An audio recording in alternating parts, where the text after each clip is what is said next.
So, the first question is, what can you say about the environment today? So, ako masulti sa environment sa Medellin, especially sa kaning SYO covered court since naamo ko karon diri nag-dog basket kay marag wala gid siya na maintain, pero thankful gyapon ko sa SK kay pag last nga recent kaliga katong wala pa ang bagyo ug ang earthquake kay napintalan jud siya og tarong ug na maintain siya og kanang sakto, pero karon nga marag nag-deal pa sa catastrophes ang mga tao kay murag naglisod sila og maintain doon, marag giuna nila ang mas importante nga mga butang. What are the difference of the environment after Typhoon Tino and today?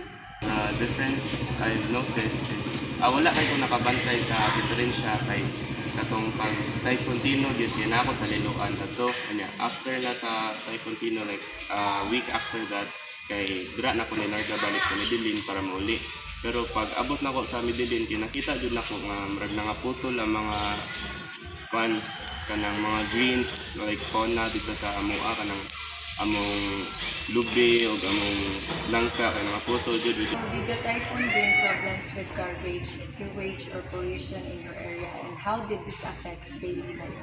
Yes, na naka-affect dito ang nakadala dito og kanang garbage ang Typhoon Tino sa Medellin or sa amoang balay.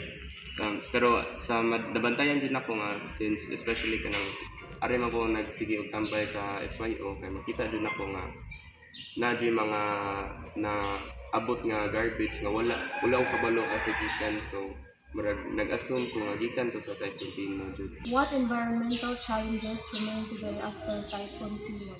And what changes or solutions do you think are needed to make our community more resilient against future storms? Ang ako masuggest nga solution para mas ma-prepare ang mga tao sa future typhoons kay kanang pareha sa akong gibuhat ato sa ako ang family na nag-andam din sila og cards or emergency kits for every individual sa mga household. So like sa usa ka bag kay kumpleto na ang tanan needs sa usa ka tawo. Like sa ako ato katong pag Typhoon Tino since ako sa Liloan nag-andam gyapon og bag nga na dito ay trapal, na ay kanang sleeping bag, na ay mga food for 1 week, and then kanang para sa ako ang leisure po nag-andam ko sa akong cellphone na kanang nag-download ko daan sa Netflix para hayahay ko while nag-run out, so mora na akong makuan. Thank you sa inyong cooperation, and then thank you din for letting us do the interview. Thank you.